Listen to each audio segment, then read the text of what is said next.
Hi, everybody, and welcome back to A Catholic's Perspective, the podcast all about being a young Catholic surviving in a secular world.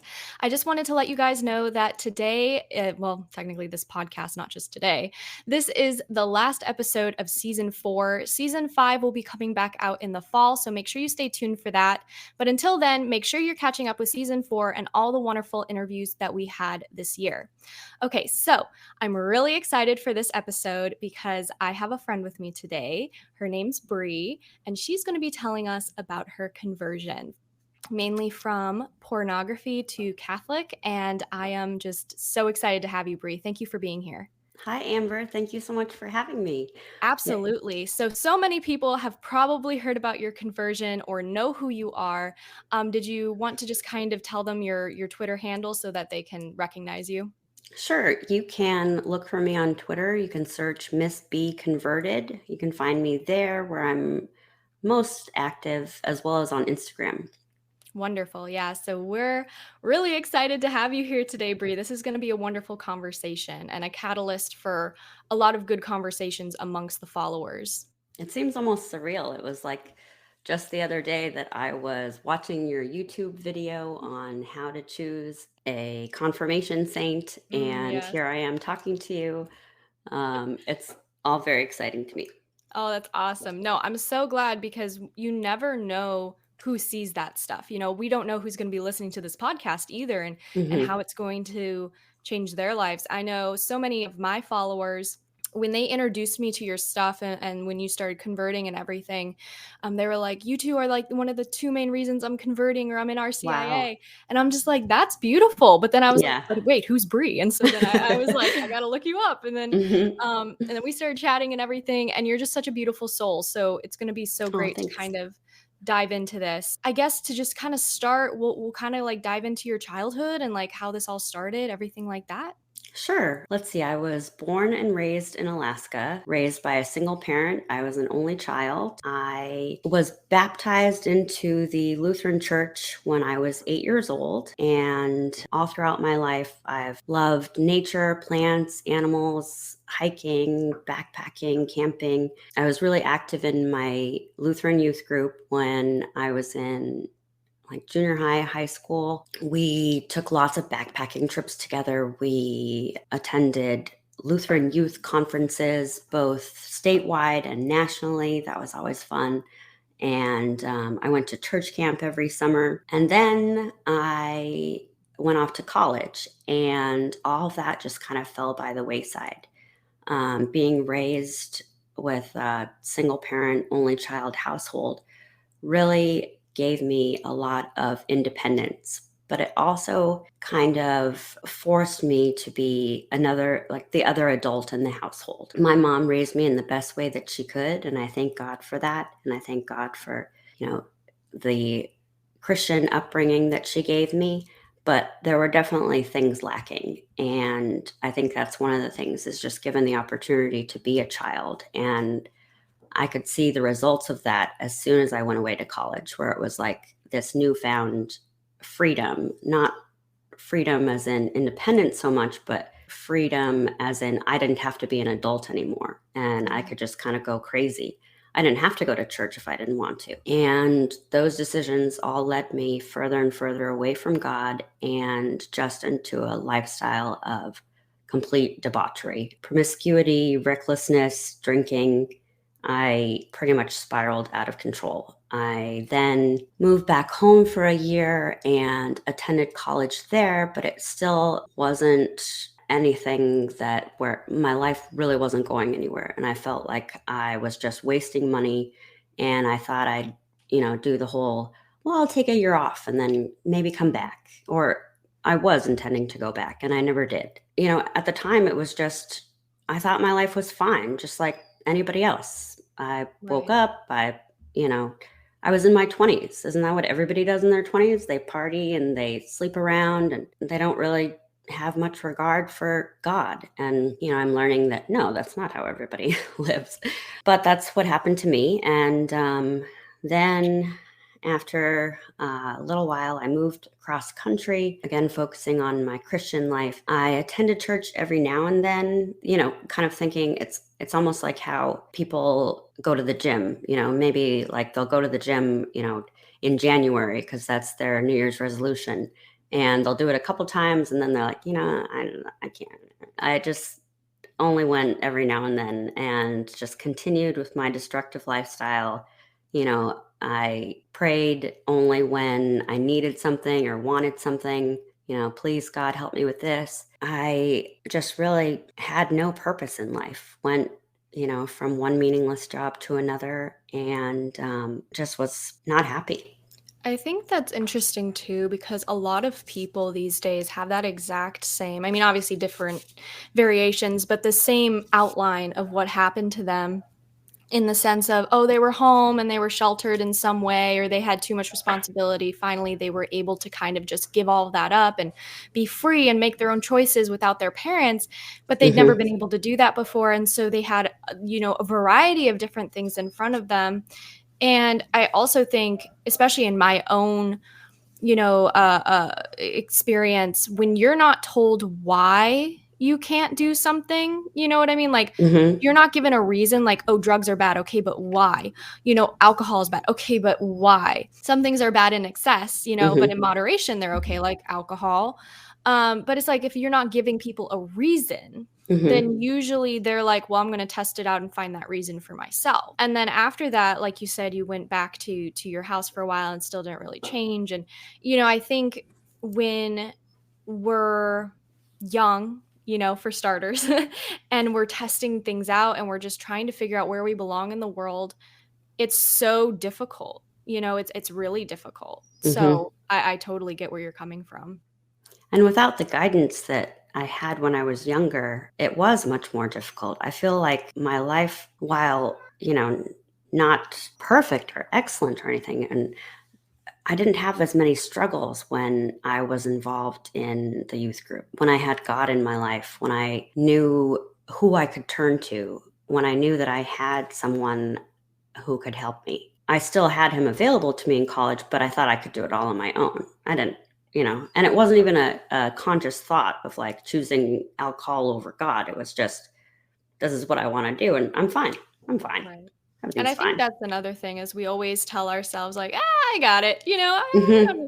because I was there too for so Precisely. long. Yeah, it's just where you're like, oh well. And sometimes also, I guess in my own experience with all of this was that I would be mad at God for letting me go through hardships. So then I was like, well, if you can't take care of me, then I'll take care of myself. Oh, yeah, we'll get there in my story. Yeah. So please continue. Yes, go on. Well, from there, I just continued, like, party girl lifestyle continued, greater and greater.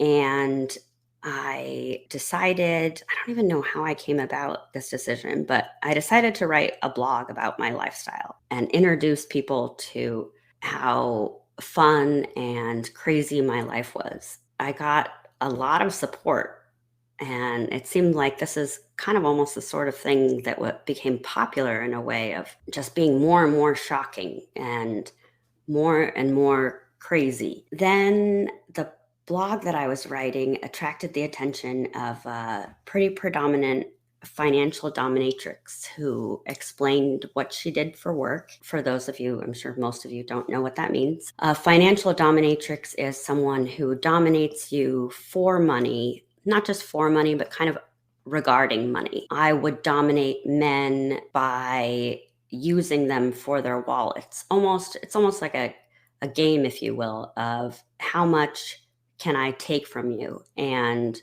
that would be a turn on for them of like how much money I could take from their bank account, from their wallet, just demands over and over. And so this girl who was already really doing well within this career basically recruited me and told me that she thought that I would be really good at it. It seemed like fun at the time. I get to work from home, I get to set my own schedule, be my own boss. It turned out that I was really good at it, and I quickly became one of the top selling creators, both what's called FinDom, so those terms that I told you before, you just shorten and combine them: financial domination, FinDom, and then female domination, which is where obviously female dominates a male. Not physically, it's a mental thing. So there's FinDom, Femdom, whatever. I was really good at this kind of content almost immediately. And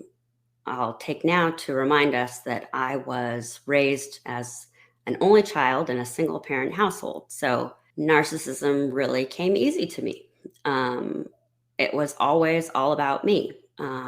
Even as a child, as a youth, then as an adult, it's always been all about me, me, me. So therefore, I was the poster child, the best candidate for this type of egocentric job. In that industry, the meaner and the more cruel you are, the more popular you are, and then the more money you make. So, in a way, it's like a snake eating its own tail, where they want you to be mean and they want you to be cruel. They want you to be bratty and narcissistic, not just egocentric, but narcissistic, which is, you know, not just it's all about me, but I will take advantage of you in order to get whatever I want. So it eventually just kind of, it really takes a toll on you. And you don't realize it at the time, but just imagine the majority of your day is just feeding this ego. And even if it's not real, it's, you're faking this day in and day out. You're bratty, you're rich, you're beautiful, and the whole world should bow at your feet. Mm. And the attention, the power trip, the ego, the wealth, the vanity, the pride, all of it is so intoxicating. But at the same time, it's very lonely and isolating. I made what I thought were a lot of friends in the beginning. I attended the National Horn Convention in Vegas for a couple of years and filmed with a bunch of other girls, thought I was having lots of fun, thought I was making lots of friends. Then comes to find out most of these girls, including myself, are really damaged, and they can't be trusted. It's almost like they just say whatever it is that you want to hear. It came to really be that I didn't know who I could trust. So I just kind of backed away from interacting with others and did my own thing. In that way, it became really isolating, really lonely, but then also in regards to other people, friends and family. You're lying all the time, not just lying about what you do for work, though, either. It's lying about, like, where'd all this money come from all of a sudden? Or I had to make up excuses for why I'm so good at video editing, because those things aren't like normal skills that you just pick up randomly. After a while, you really begin to think that all those feelings kind of seep in, or at least that's how it was for me. I really started changing things. My viewpoint on things were super skewed. Money, especially, like what my time was worth, completely skewed and disproportionate to reality. And then once you're doing this for as long as I did, you're trapped because, like, where else am I going to find a job that makes that kind of money? And then even if I do find a job that's going to provide me with that salary, or even if I do find a job, if I can make do on an average salary, who's going to hire me based on my resume? Mm. For the past 10 years, I've been doing something that I'm ashamed of. And even like when I watched your video when I first found you, I was like, oh, this girl's so wonderful. I wonder, if maybe we could somehow be friends and then I could help her edit her videos. And then I'm like, and I stopped. I'm like, no, I can't, because how am I gonna? I'm gonna send you things and be like, all right, just pretend like I'm wearing more clothes than just my underwear, and pretend that I'm saying something completely different. And then, do you want my help? Like, I just can't. Even if it were just like on a volunteer basis, there's no way that I could send you something like that. I think that's tricky too, because especially as you say, it's almost like a trap kind of, even though you wanted out and you saw you wanted out. It's like, but what are my other options? And Mm-hmm. it's almost like a cycle of abuse. Really, Mm-hmm. you think about somebody who's in an abusive relationship and they're like, well, what if there's nobody else out there for me? What if I can't get what I want, and so this is what's best for me. And Mhm. it's something where it's like almost like your spirit needs to be crushed in a way in order for you to understand, and you need to hit rock bottom in order to understand, like, no, this, like, I have worth, this isn't for me, like, I Mhm. need to get out of this, you know? Yep. Yeah, and it's also like, well, what else am I gonna like? Who else is gonna hire me? Right. Um, Not just based on my resume, but just based on who I am and what I did for so long. It's almost like, yeah, like you're saying, like in an abusive relationship where you start to think differently of yourself. Yeah, and especially if you don't have trusted friends or colleagues, because people in that industry, like you said, they make money off lying. And if you start acting a certain way for long enough, you start becoming that thing. Precisely. Yeah. And it's very hard to trust people who are in an industry where everything's, I don't think necessarily fake, but definitely fake in the sense of people enjoying it. I feel like people lie to Hmm. themselves. And so when you started going through this, at what point did you start your conversion? When did that kind of start picking up and you started thinking, well, maybe this isn't for me or something?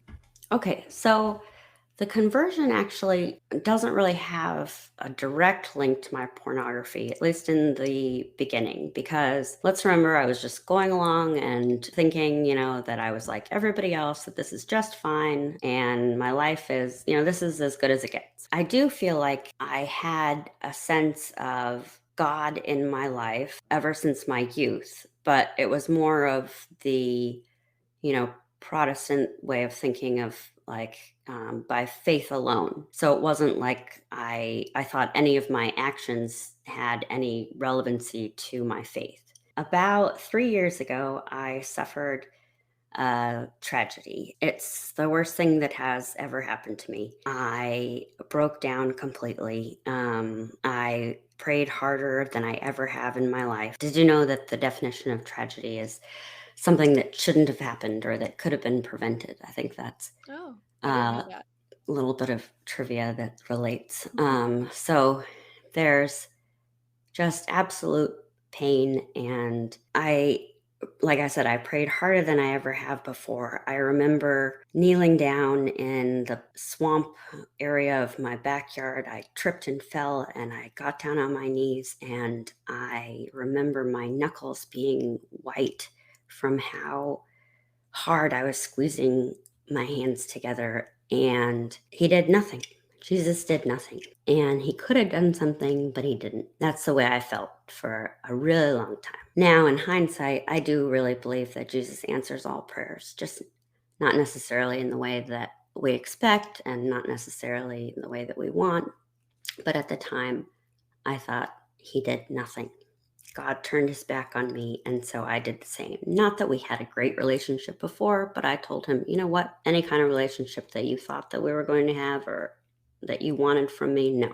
This is the last straw. And I went into therapy. People suggested, well, why don't you go back to church? Just the idea of going into his house, just the idea of being around people who are talking to him brought tears to my eyes. I did attend church one Christmas Eve, and I cried almost the whole time. There was a woman sitting next to me, and this was during COVID, so she was sitting 6 feet away from me.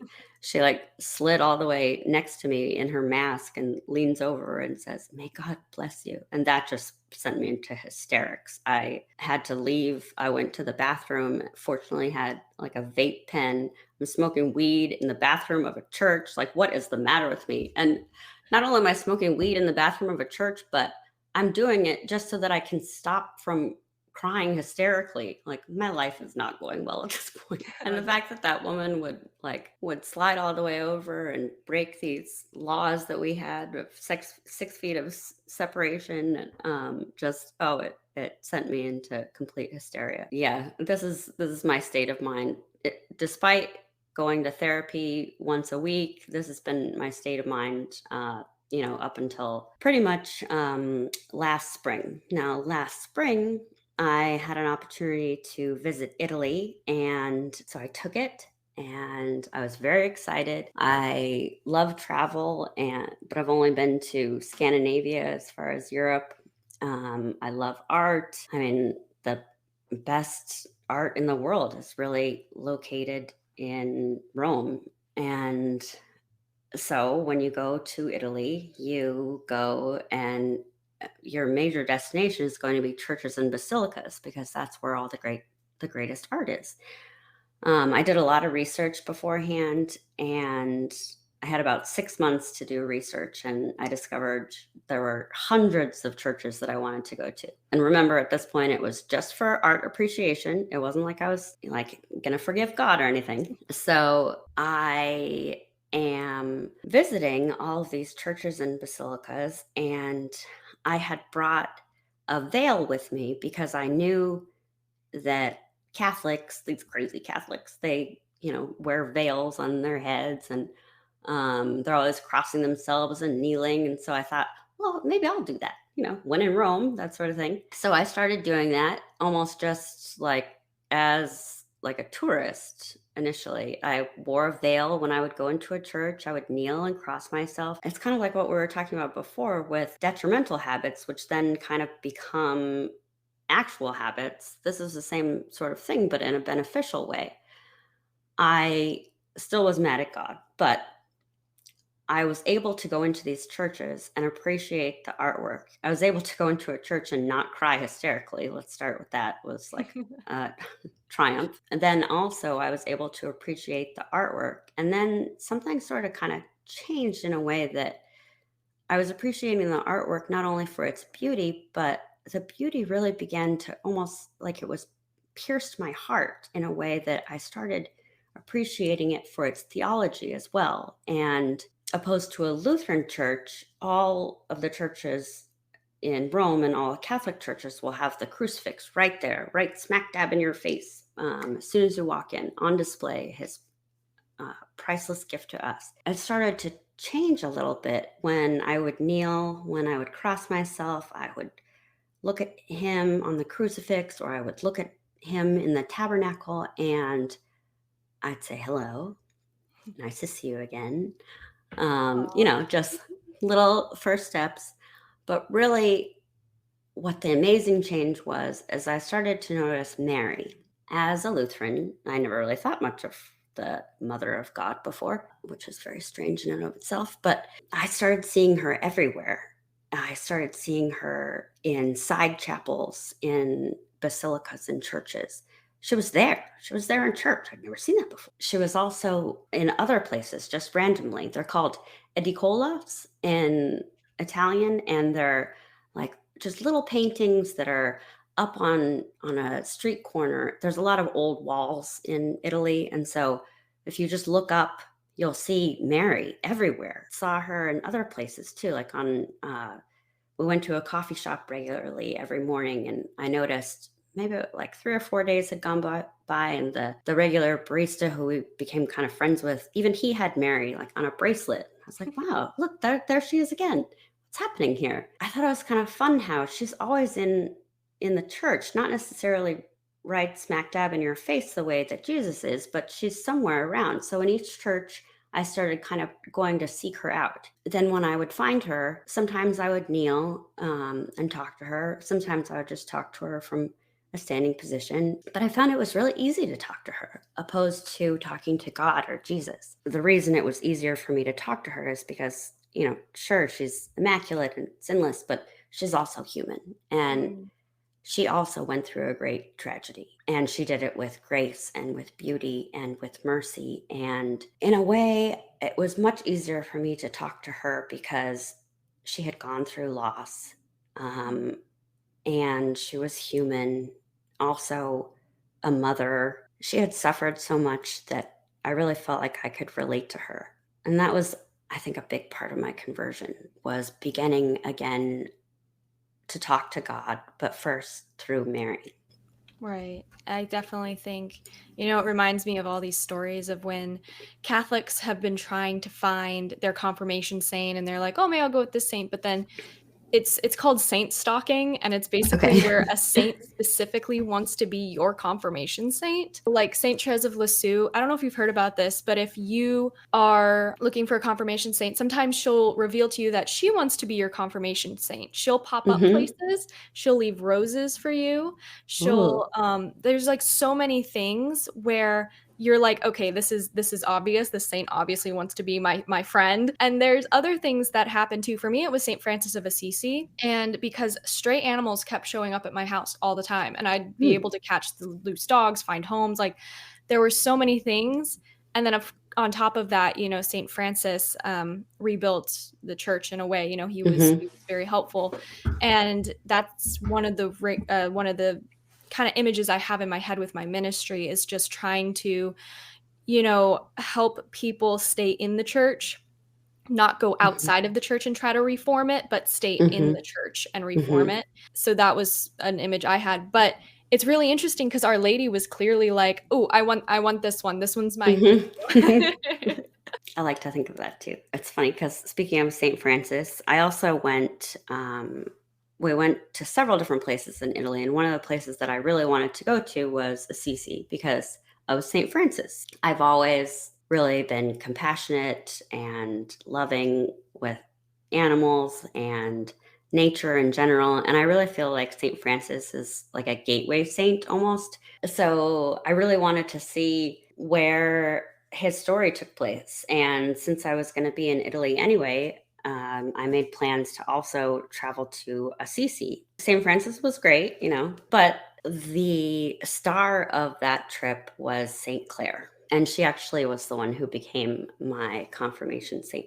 Aw. So we are in Assisi. We visited a bunch of St. Francis things, learned all about him, took a St. Francis themed tour, which also includes St. Clare. We have the opportunity to go to St. Clare's crypt, her tomb.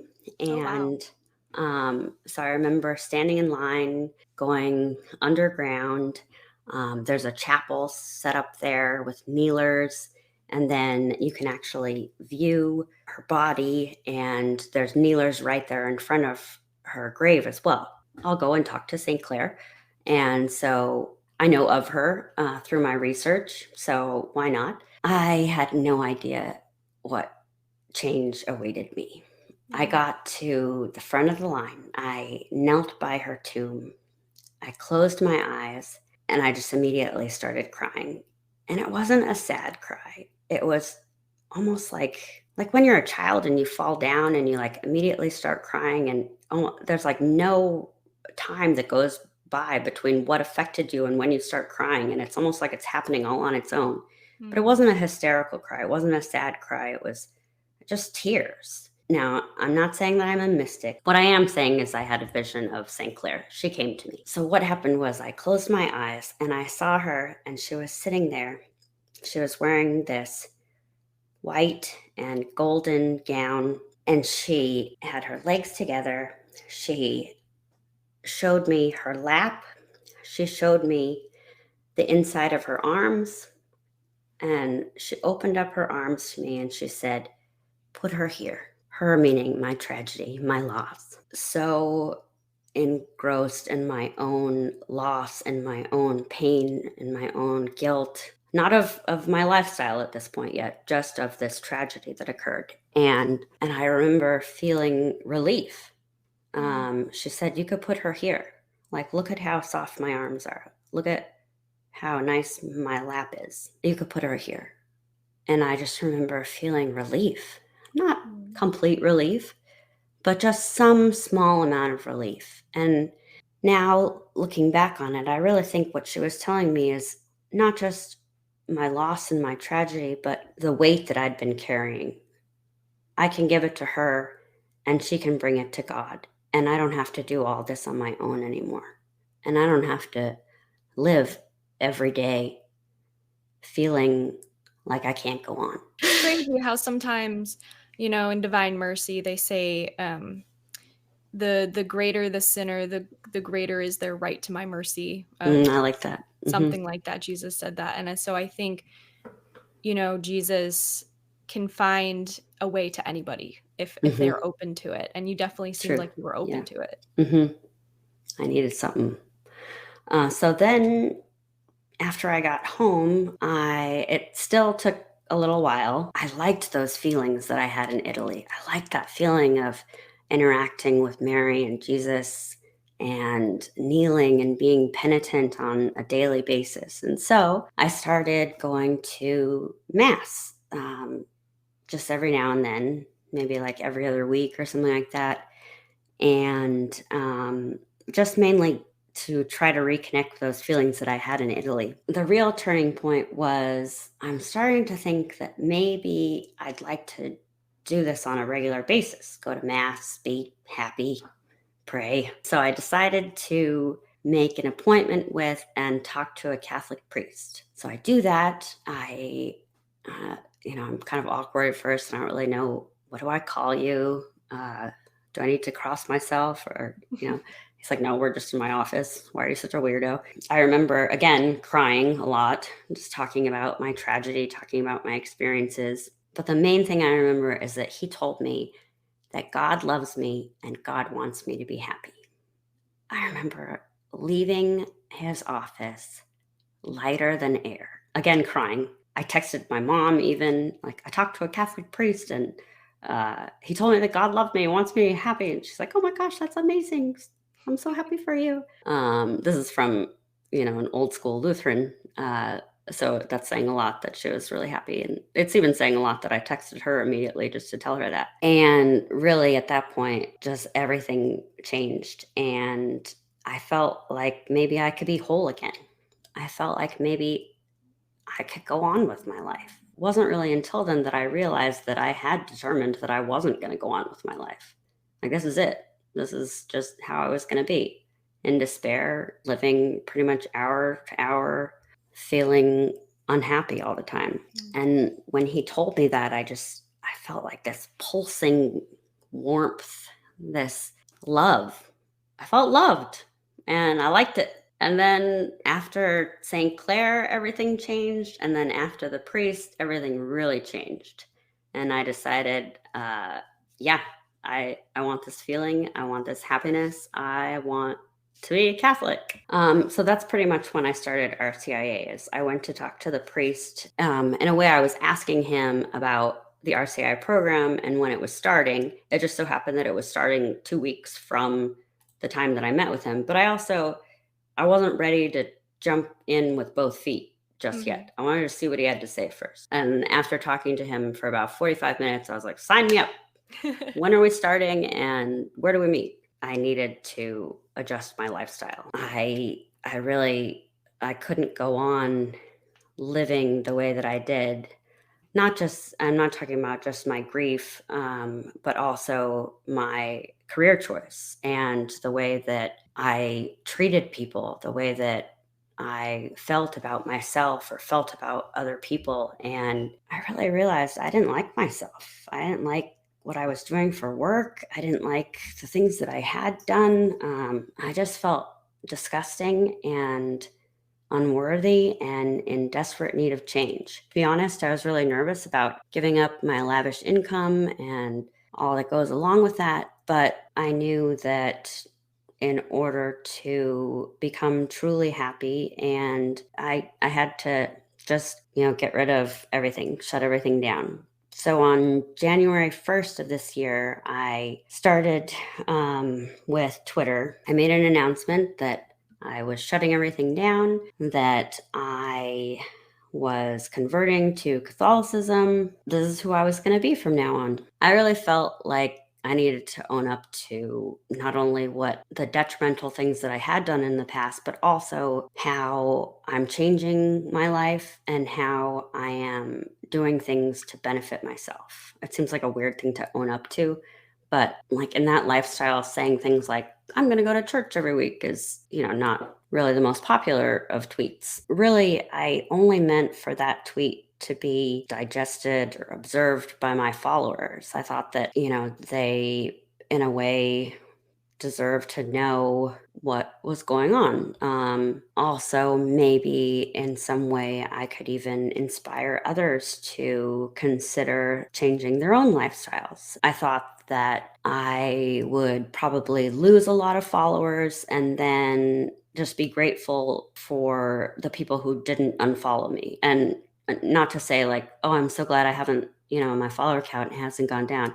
It's not so much that, it's I'm grateful that you haven't unfollowed me, and so therefore you're still reading my tweets. You're Mm. still, and so, maybe part of what I have and what all these other people have, and part of, God's love can somehow affect you as well. This is how I was feeling, on January 1st. Now the fact that all these people have told me that I inspired them, that my story has inspired them, like, it's so shocking. It's unbelievable. I never expected any of this. And I think that this is what God wants of me. I know that God wants me to be happy, and I'm getting that. And I think it's also, He wants me to understand that maybe through spreading these things, through giving this advice, being a witness for others, like, I can help other people be happy too. Yeah. And I think it's so important because we look at all the different saints and we see how they inspire us. And then we see how in their time they inspired others through their major Mm-hmm. conversions. I mean, St. Mm-hmm. Augustine. We see how they've inspired others, and it's almost a responsibility for those who are Catholic to Oh yeah. do what you're Mm-hmm. doing. Because if we were just being quiet, then it's almost a disservice to those who are struggling or were in the same place that we were in at one time or Mm-hmm. going through. And if we kept quiet in the midst of their struggling, and with social media, it's so easy to reach out now, it's almost a disservice to those who don't have somebody like that. And then, so when you started going through RCIA, you were received into the church this year, correct? In Mm-hmm. April? Yep. So welcome home. Mm-hmm. Thank you. So exciting. What was that experience kind of like, receiving the Eucharist for the first time, going to confession for the first time, all of that whole experience? Oh, it's so exciting. I absolutely loved RCIA. I love learning. I love like the whole classroom setting. I have always been very opinionated and always have had lots of questions about whatever it is that anybody's talking about. And RCIA was no different. Sometimes I would even tell myself, I'm like, okay, I'm not going to be the first one to talk. I'm not going to be the first one to talk. And then the instructor inevitably would be like, Bree, do you have any questions? And, but that was only maybe for like the first couple months. Then everybody really started opening up, and I had a wonderful group. I had a great instructor, and it was really easy just to talk to them about, even my Lutheran upbringing, and how there were quite a few times actually that something came up and I had some kind of aversion to it. And I didn't even really know where that came from. It was like some sort of subconscious Protestant prejudice that came out of nowhere. Usually it had to do with, and then I'd kind of examine, what is it that I'm really upset about right now? And where is this coming from? And maybe we could all talk it out together. And then it would usually come to fruition of like, okay, yeah, I think that's something that was just deep seated in from my childhood. And yeah, it was just an incredible experience. And then confession was amazing. I had an amazing experience during confession, cried the entire time, but it was great. Oh, it was so good. I feel, again, really lucky to have not just one, but two amazing priests that I can rely on. The epitome was definitely confession, was spectacular. I left there and I had several different choices of where I could go to do my penance. There were lucky, fortunate enough to have a Eucharistic chapel within the church that I go to. Then also, we have a bunch of beautiful benches around our grounds. But I walked out, I went straight to the statue of St. Francis and sat right on the ground with him. Just like wiggle. I remember kind of even like wiggling my bum into the dirt to get comfortable up against a tree. And then I thought about it later. I was like, why did I sit in the dirt to do my penance? And I think it was because I felt like a child. I just, Mm. I felt new, alive, and wonder and amazement at the world, at God, at the fact that He forgave me, that He is always there for me. I just felt so lucky. Many Catholics, though, they can take Mm, something from that, because I think when, those people who were born and raised and were cradle Catholics and hmm. things, they go to confession as if it's just something to check off their to-do list.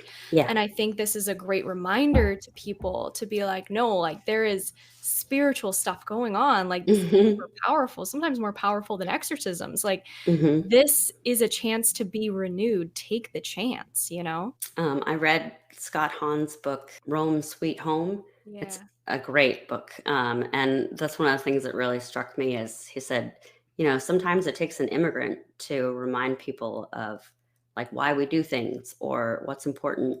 If you have it every day, it becomes, kind of commonplace almost. And then also after the Eucharist, I feel like I'm saying this so often that it's almost becoming, not as important, but really this is another time that everything changed. After I received the Eucharist for the first time as a Catholic, I felt overwhelmed. My cheeks hurt from smiling. I was again crying hysterically, not like sobbing, but just there was like a puddle of tears on the kneeler in front of me. And I remember and just thinking to myself, thank you. Mm. Thank you for not deserting me. Thank you for not giving up on me. As a Lutheran, we received communion, and that was something that we did. We had the church I went to when I was younger. We had a communion rail, so I was taught that you sit there and you thank God for giving His only Son, but it's not the same. And the fact that He is present in the Eucharist, that He did all of this just for me, for you, for all of us, it's just overwhelming. That's something that I'd love to inspire in people. Is just what we're talking about now. Is if that's become commonplace to you, maybe think of how it's actually a miracle. It's not Mhm. common at all. It's incredible. I guess in a way, because the culture, if you're a Catholic at least, is so saturated with Catholicism, it becomes something you're so used to hearing about. You become almost desensitized to it. View that almost as a blessing that we have so much information at our fingertips, and let that be the reason we never tire of learning about the faith, is because there's so much information. We can Hmm. never exhaust the amount of information or miracles or stories. There's so Right. much. Right. Precisely. So that was a huge step. And from dealing with pornography and things, I know so many people struggle with that these days. And, you know, people just struggle with life changes in general. I think, like we talked about, kind of going to the gym, even, even though Hmm. it was in the idea of, oh, we just go sometimes. But even then, it's like, people struggle with the life change of just being able to do something that's good for themselves, but also going to church and doing all these things, especially if you're struggling with pornography. I feel like so many people feel shame in that because they feel like a hypocrite and they feel like, oh, well, I can't go to church because I'm still struggling with this. And it's like, no, you need to go to confession, but this is where you find healing. It's like you don't want to go to the gym because you're overweight. Like, no, that's where you need to go. Exactly. And the church is a hospital for the sick. So I think Precisely. it's important for people to go there and to do these things, because if you don't, you're just making it harder on yourself. What would your message be to those who are struggling with pornography or life changes, things in general? For me, even let's keep in mind during my story when I started going to mass after Italy, I was still doing pornography. And I remember hearing messages about it and thinking, that's not really that big a deal. And since then, I've realized that it really is. It might not seem like that much of a big deal, but it affects so much. And I Mm. don't think people are aware of how it can affect your marriage or your family. Maybe you've given up already on your marriage and you think, well, similar to how I thought about my own life of, well, this is how it is. This is how it's going to be.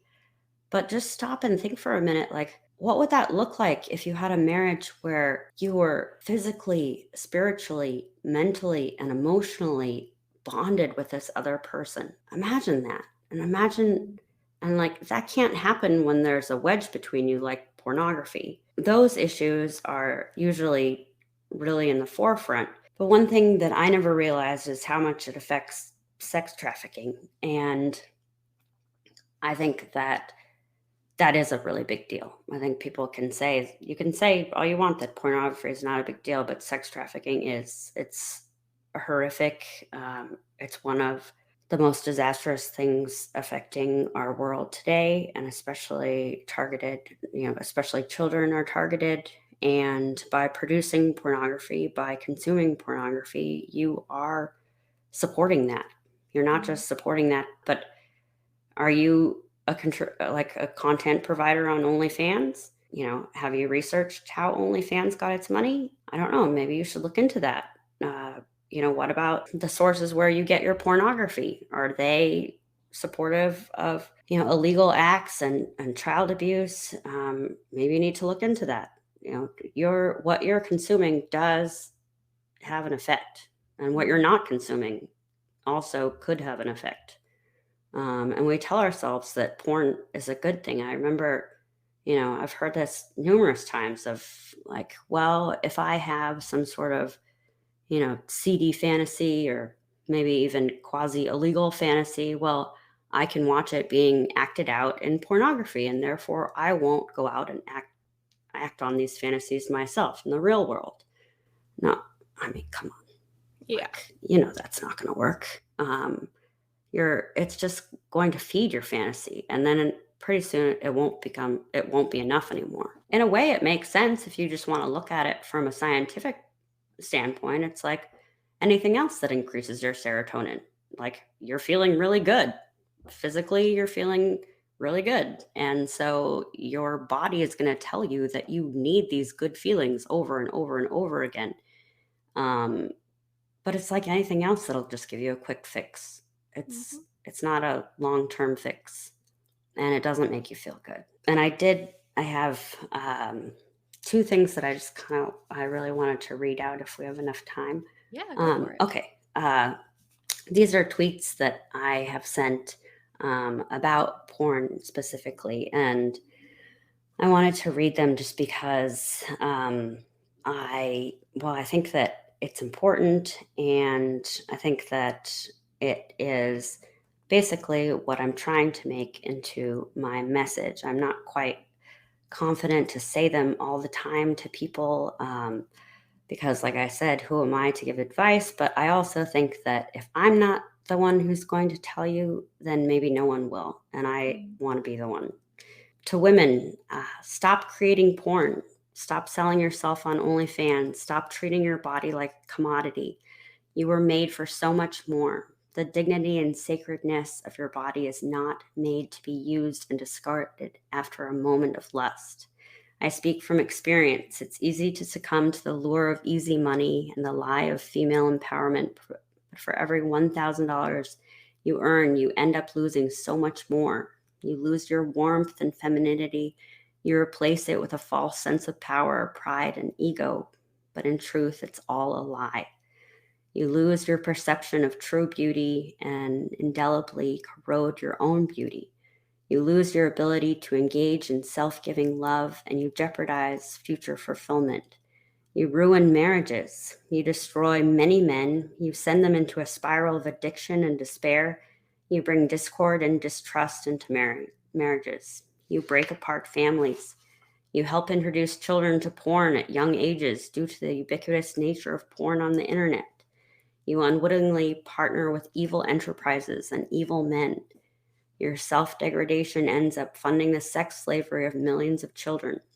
You inject ugliness and sin into the bloodstream of an already broken world. You were made for so much more. I beg you, don't be like me. Don't be like how I was. Don't waste a decade of your life wreaking so much havoc on yourself and others.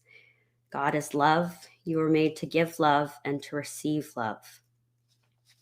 And to men, stop consuming porn. It makes you weak. It makes you irritable. It shreds your soul. It emasculates you.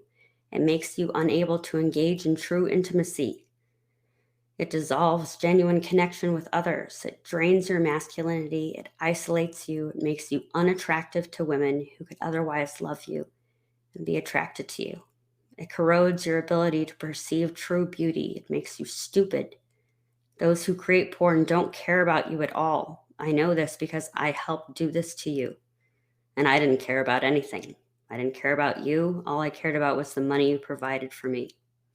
And I'm sorry for this. I know it's not your fault. You've been inundated with porn since childhood. I know it's extremely difficult to stop once you get started, but Jesus Christ is the way, the truth, and the life. Find strength in Him. Find peace in Him. Find your true self again in Him. He is forever seeking you and waiting for you. And that last line is also true for women, for all of us, really. And there's a few good resources that I'd like to just share with you, and maybe you could even link them in your, Absolutely. however that works. Resources for men, there's a 21-day detox program, which I've read a lot about. It's called strive21.com. There's also a program called covenanteyes.com. It makes use of an accountability partner to monitor what you're viewing online. Then also for women, there's magdalaministries.org. It's a really good Catholic program for women. It's important for me to say these things because I know what I'm talking about, especially, I guess, to some, it seems kind of hypocritical for someone like me to tell you to stop consuming porn or stop creating porn. But if you're trying to, it's like a recovering alcoholic. Are you going to listen to the person who's been sober their entire lives, or are you going to listen to the other recovering alcoholic? I'm a recovering porn producer, I guess you could say, and I have experience in how this affects people and how it affected me. And I also have experience in how the change affected my life, how this conversion has made me, I don't even know, 5,000 times more happier, more self-fulfilled, and closer to God. And even the tragedy that brought this all about, I'm even affected by that. It was just, I think, about a month and a half ago, the therapist that I've been seeing every single week told me that she considered that maybe I only really need to come maybe once a month now. And I know all this is because of God. All this is because of His love for me, His love for all of us. And, I can't help really but feel just completely saved and completely blessed. The outcome of all of this has just been joy and love and charity and humility. Even my interactions with strangers, when I go to the gym in the morning, I look out for people who I can make eye contact with so that I can say good morning to them. That is not me at all. I feel that. I never used to be like that. When somebody recently, I held the door open for them and they just walked through it, the old me would have muttered something rude under my breath, or even out loud, loud enough for them to hear. I probably would have said, "You're welcome," or something. That happened the other day, and I thought, the very first thought that came into my mind was, now that's the kind of person who needs the door held open for them. What? Who is this? I don't even recognize myself anymore. And it's because of this, because it's such a relief, not to have to lie anymore, not to have to do the things that I really didn't feel comfortable doing anymore. It just, like the money and the travel or whatever, it's not worth it. It wasn't worth it. And I'm much happier now. And I mean, people ask me about, I, see my pictures or my videos on Twitter, and they're like, tell me about your joy. Why are you so overjoyed all the time?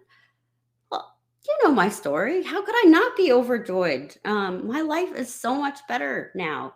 I used to think my life was fine before because I didn't know that there was this.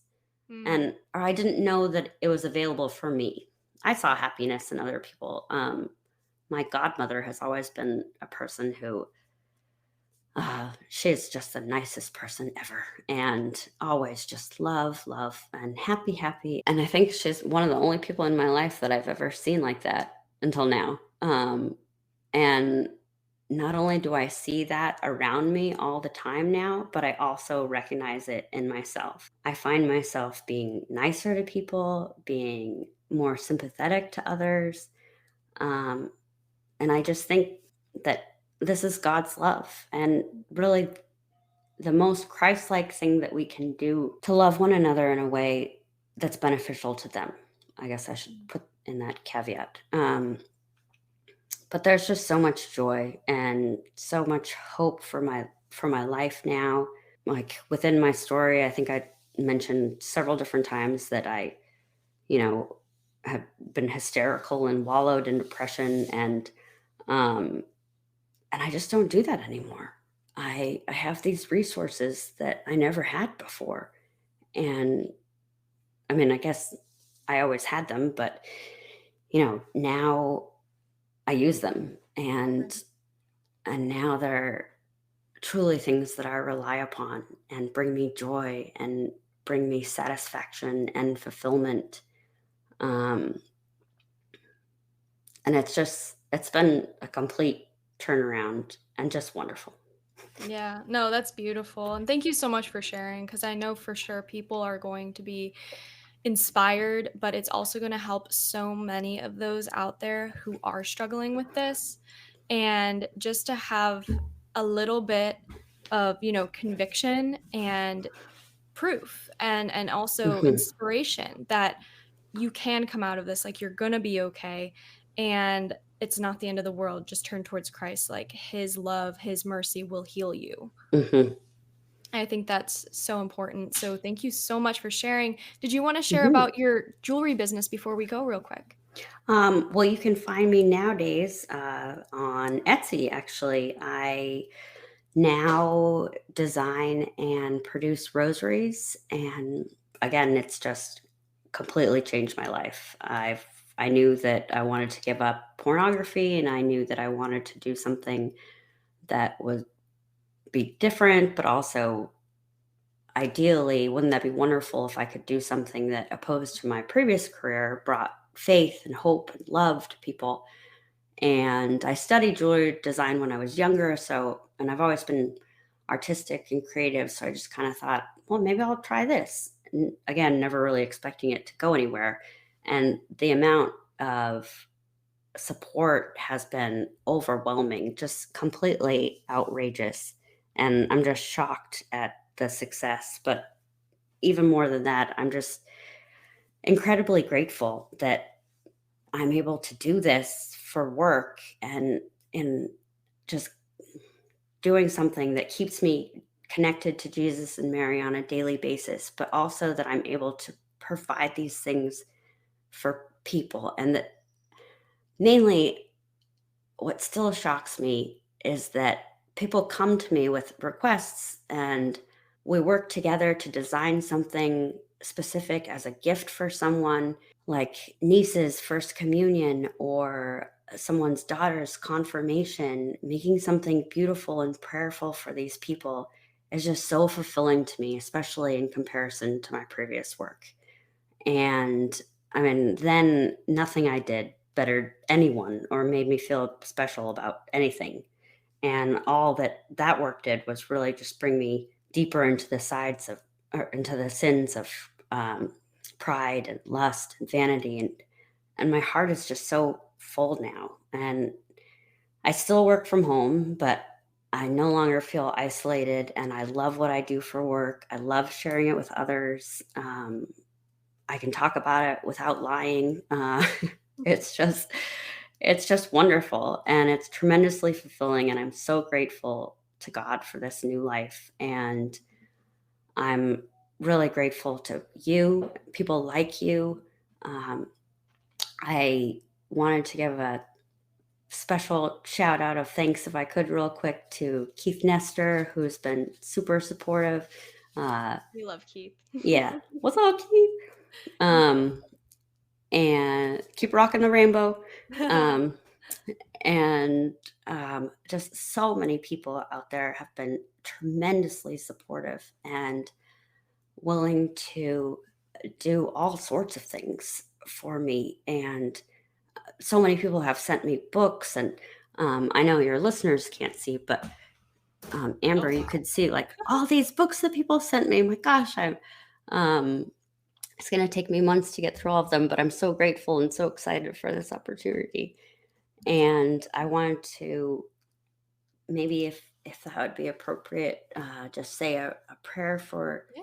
you and your father, your family. Thank you.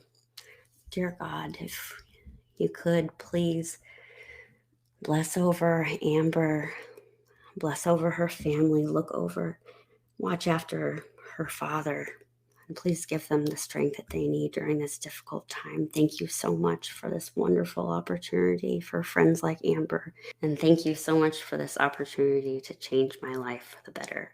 We pray all this in the name of the Father, Son, and the Holy Spirit. Amen. Amen. Thank you so much, Bree. That was beautiful. And thank you so much for coming on and sharing your story. I know it takes a Mm-hmm. lot to be able to just be open and honest about your story, especially so soon. It's only been not even a year. So Mm. I know how overwhelming it can be, but I really do Thank appreciate. you. I know everyone's going to really love this podcast and just everything we've talked about today. Oh, it was easy with you. No, Hmm. thank you. You made Very everything. conversational. Yes. Well, if you just search for Miss B converted. Miss Hmm. B converted. Okay, my Hmm. bad. Yeah. And then is your Etsy handle? I'll put everything in the description too so people can find you. It's avemariaeveryday.etsy.com. Awesome. Well, thank you so much, Bria, again, and hopefully we can have you on again in the future. Thank you. I'd love that. Yeah, absolutely. With all that being said, guys, I hope you guys enjoy this podcast episode. Just a reminder that this is the last episode of season 4. Season 5 comes out next, well, technically this fall. So stay tuned for that, and I'll talk to you guys in a few months. Bye, guys.